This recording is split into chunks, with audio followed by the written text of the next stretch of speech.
अस्सलाम वालेकुम नाज़रीन, मेहरान टीवी न्यूज़ में भलेकार आऊं आहियां पेरिया गुल। सबका पहिरीं हिकु नज़र हेडलाइंस ते।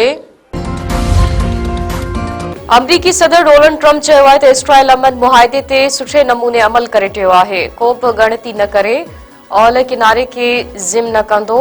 हमास जेकॾहिं मुआहदे ते अमल न कयो त अमरीका मुदाख़लत कंदो। वॉशिंगटन में मीडिया सां ॻाल्हाईंदे ट्रंप चयो त अरब मुल्क गज़ा में अमन लाइ सहकार करे रहिया आहिनि। मूंखे उमीद आहे त चीनी सदर सां मुलाक़ात कंदसि त सुठा नतीजा निकिरंदा।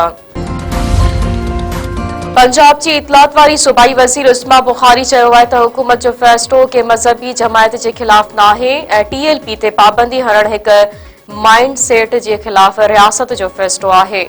पार्टी क़यादत इत्तफ़ाक़ कयो आहे त माज़ी जे ग़लतियुनि खे दुरुस्त कयो वञे। तहरीक लब्बैक पाकिस्तान वारा जेको कुझु करे रहिया हुआ उहा सियासत न पर विगोड़ हो।